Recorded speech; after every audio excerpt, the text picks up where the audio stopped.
Hi everyone, and welcome to the final episode of Auto Shift. I'm your host today and moderator Elvin. In our last few episodes, we've looked at the rise of electric vehicles, even the challenges that they face.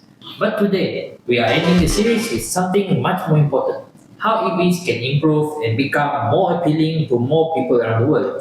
Joining me today is Andrew, Rudy, and Roger. Hey, welcome everyone.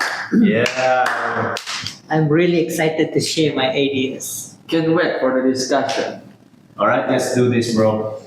Looks like everyone is ready. We got our experts here today fired up to share with us some interesting thoughts. Let's get today's episode started. Let's start with the tech side. Andrew, when people think about buying an EV, what technological improvements could help them say, yes, I want one? Hmm, I think, all right. One of the biggest pain points is battery life and charging time. People want fast charging, ideally under 20 minutes and longer range. Current EVs average about 300 to 400 kilometers per charge, but people want more, especially if they do a lot of long distance travel. Furthermore, users increasingly expect seamless over-the-air software updates, much like how smartphones quietly update themselves overnight. This kind of smart, effortless functionally creates a sense of trust and reliability, showing that the car is always improving without requiring any effort from the driver. We also need smarter features like predictive battery health tools, integrated route planners that show real-time charging availability, and more seamless updates like how smartphones update themselves. That kind of convenience builds trust. In addition to improving battery performance, there is a growing demand for smarter, more intuitive features that enhance the overall user experience. For instance, predictive battery health tools could alert drivers in advance about potential issues, helping to prevent unexpected breakdowns and improve long-term battery care. Integrated route planners that display real-time charging station availability and suggest the most efficient charging stops along the way and greatly reduce stress during travel. Car that can constantly improve itself without help. Now that's a great innovation. I always wanted a car that always have new features that can help me during driving and helps with the range and battery anxiety. But wouldn't it be expensive? How about the price and the market for the EVs? Is there any way to improve the market for these vehicles? That is where Roger comes in.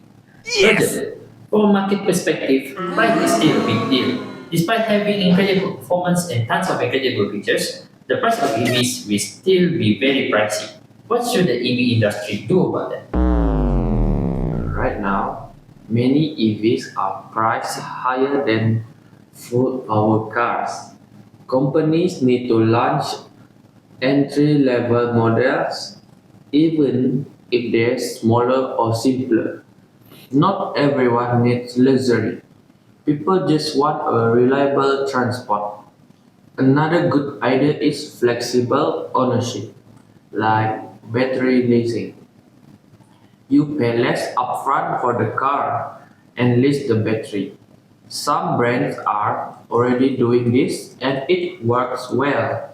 It's spread another promising strategy to make EVs more accessible is flexible ownership models, for example, battery leasing.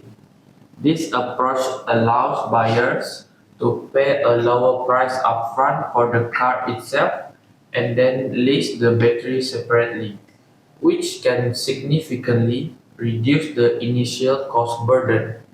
It's a smart solution because it spreads out the financial commitment over time, easing buyer hesitation and making EVs a more realistic option for a broader audience of the cost and reduce buyer hesitation. Okay. Another promising strategy to make EVs more accessible is the implementation of flexible ownership models, such as battery leasing. This approach allows the customers to purchase the vehicle at a significantly lower upfront cost while leasing the battery separately, which is one of the most expensive components of an EV. By separating the battery cost from the vehicle price, manufacturers can dramatically reduce the initial financial burden on buyers. This model not only makes EVs more financially attainable, but also provides peace of mind in terms of long-term battery maintenance and replacement. As the responsibility often remains with the leasing company, some forward-thinking brands have already adopted the system successfully, and it has proven effective in spreading out the financial commitment, reducing buyer hesitation, and opening up the EV market to a much wider and more diverse audience. By expanding such innovative ownership models and continuing to focus on affordability, the EV industry can significantly accelerate adoption rates and move closer to a sustainable transportation future. Interesting. That really helps lower the barrier for first-time buyers. If EVs slowly become more and more affordable over time, there's no doubt that EVs will dominate the automotive market and become the number one choice for first-time car buyers. Now, let's proceed to the next question. Rudy, we all know first impressions matter. A good first impression will make the EV look more attractive and more desirable for future users. What makes an EV truly attractive to users? So, the look, of course, but also how it feels inside. Modern EVs should have clean, futuristic design with a focus on comfort and simplicity. The interface should feel natural, not confusing. One touch controls, customizable settings, and even voice commands. Plus, you know what users really appreciate? Storage space. Since EVs don't have traditional engines, that opens up new space opportunity for trunks, flat floors, hidden compartments. These are simple things that improve daily use. Additionally, EVs attract environmentally conscious users due to their lower emissions and sustainability benefits. Flexible ownership options like battery leasing can also make EVs more accessible by reducing the upfront costs. I agree with you, Roger. And when we combine great design with smart features, the experience gets even better. For example, digital dashboards that adapt to driver habits or personalized driving modes that adjust lighting, temperature, and even music preference. Those little touches make people feel like the car knows them. That emotional connection is very powerful. So design is not just about beauty. It's about function and experience. A beautiful design will enrich the driving experience for the user and make it a memorable experience.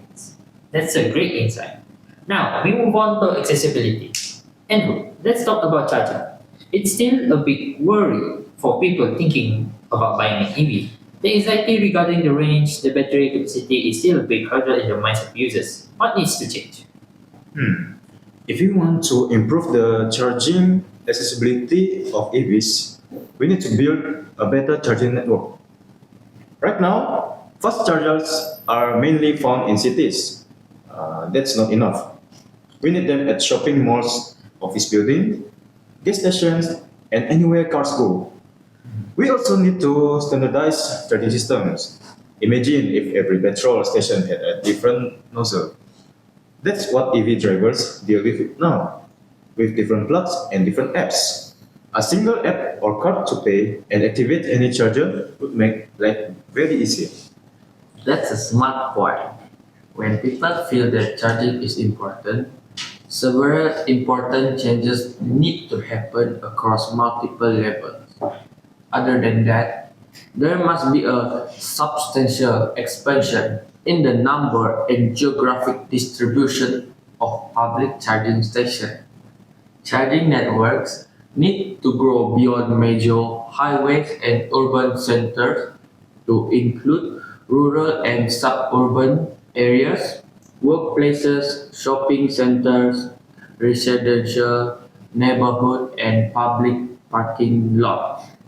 The charging infrastructure should be as common and convenient as gas stations, giving drivers the confidence that they always have access to power wherever they go. In addition to increasing the number of stations, the EV industry and infrastructure provider must work on improving the speed and reliability of chargers. Ultra-fast chargers that can significantly reduce charging time, ideally bringing it closer to the time it takes to fuel a gas vehicle, are essential for long-distance travel and convenience. Easy as refueling adoption will grow fast.